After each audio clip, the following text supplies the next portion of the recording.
ओम नमो नारायण। श्री हरि विष्णु की जय। आप सभी का स्वागत है मेरे यूट्यूब चैनल भक्ति पीडिया पर।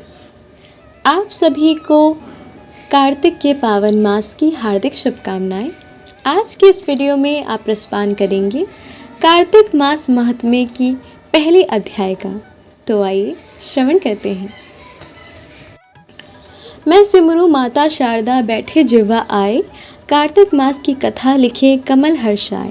नैमिषारण्य तीर्थ में श्री सूत जी ने 88,000 सनकादि ऋषियों से कहा, अब मैं आपको कार्तिक मास की कथा विस्तार पूर्वक सुनाता हूँ, जिसका श्रवण करने से मनुष्य के सभी पाप नष्ट हो जाते हैं और अंत समय में वैकुंठ धाम की प्राप्ति होती है। सूत जी ने कहा, श्री कृष्ण जी से अनुमति लेकर देवश्री नारद के चले जाने के पश्चात सत्यभामा प्रसन्न होकर भगवान कृष्ण से बोली, हे प्रभु, मैं धन्य हुई, मेरा जन्म सफल हुआ।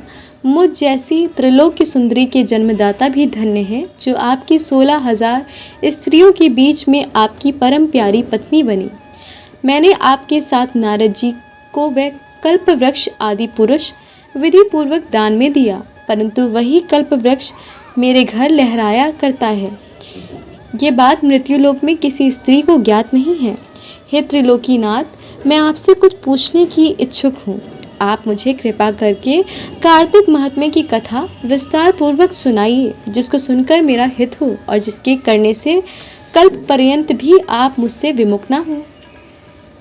सूत जी आगे बोले, सत्यभामा के ऐसे वचन सुनकर श्री कृष्ण ने हंसते हुए सत्यभामा का हाथ पकड़ा और अपने सेवकों को वहीं रुकने के लिए कहकर विलासयुक्त अपनी पत्नी को कल्प वृक्ष के नीचे ले गए। फिर हंसकर बोले, हे प्रिय, 16,000 रानियों में से तुम मुझे प्राणों के समान प्यारी हो। तुम्हारे लिए मैंने इंद्र एवं देवताओं से विरोध किया था। हे कांते, जो बात तुमने मुझसे पूछनी है उसे सुनो।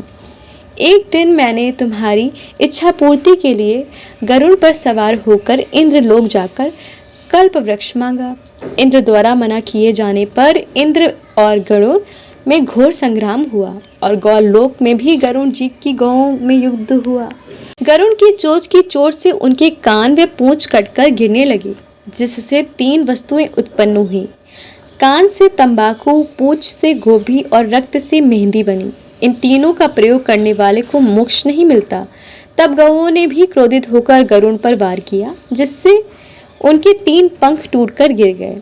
इसके पहले पंख से नीलकंठ, दूसरे से मोर और तीसरे से चकवा चकवी उत्पन्न हुए। हे प्रिय, इन तीनों का दर्शन करने मात्र से ही शुभ फल प्राप्त हो जाता है। ये सुनकर सत्यभामा ने कहा, हे प्रभु, आपका मुझे मेरे पूर्व जन्मों के विषय में बताइए कि मैंने पूर्व जन्म में कौन कौन से दान, व्रत और जप किए हैं। मेरा स्वभाव कैसा था, मेरे जन्मदाता कौन थे और मुझे मृत्युलोक में जन्म क्यों लेना पड़ा। मैंने ऐसा कौन सा पुण्य कर्म किया था जिससे मैं आपकी अर्धांगिनी हुई। श्री कृष्ण ने कहा, हे प्रिय, अब मैं तुम्हारे द्वारा पूर्व जन्म में किए हुए पुण्य कर्मों को विस्तार पूर्वक कहता हूँ, उसे सुनो। पूर्व समय में सतयुग के अंत में मायापुरी में अत्रि गोत्र में वेद वेदांत का ज्ञाता वेद शर्मा नामक एक ब्राह्मण निवास करता था। वह प्रतिदिन अतिथियों की सेवा, हवन, सूर्य भगवान का पूजन किया करता था। वह सूर्य के समान तेजस्वी था। वृद्धावस्था में उसे गुणवती नामक कन्या की प्राप्ति हुई। उस पुत्रीहीन ब्राह्मण ने अपनी कन्या का विवाह अपने ही चंद्र नामक शिष्य के साथ कर दिया। वह चंद्र को अपने पुत्र के समान मानता था और चंद्र भी उसे अपने पिता की भांति समान देखा करता था। एक दिन वे दोनों कुश व समिधा लेने के लिए जंगल में गए। जब वे हिमालय की तलहटी में भ्रमण कर रहे थे, तब उन्हें एक राक्षस आता हुआ दिखाई दिया।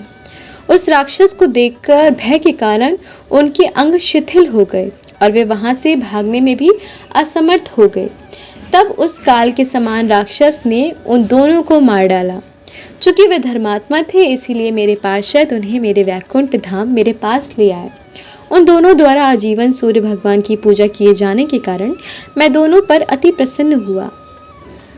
गणेश जी, शिव जी, सूर्य व देवी, इन सभी की पूजा करने वाले मनुष्य को स्वर्ग प्राप्ति होती है। मैं एक होता हुआ भी काल और कर्मों के भेद से 5 प्रकार का होता हूँ। जैसे एक देवदत्त पिता, भ्राता आदि नामों से पुकारा जाता है। जब वे दोनों विमान पर आरूढ़ होकर सूर्य के समान तेजस्वी, रूपवान, चंदन की माला धारण किए हुए मेरे भवन में आए तो वे दिव्य भोगों को भोगने लगे। बोलिए विष्णु भगवान की जय। तो बोलिए देवी सत्यभामा की जय। तो ये था कार्तिक मास महत्यम का पहला अध्याय। अगर आपको ये वीडियो पसंद आया है तो वीडियो को लाइक ज़रूर कीजिएगा। अगर आप चैनल पर पहली बार आए हैं तो चैनल को भी सब्सक्राइब कीजिएगा ताकि आप कार्तिक मास महात्म्य के आगे का अध्यायों का भी श्रवण कर सकें। और हाँ, कमेंट में विष्णु नारायण की जय लिखना बिल्कुल मत भूलिएगा। आप सभी पर माता लक्ष्मी की अपार कृपा सदैव बनी रहे।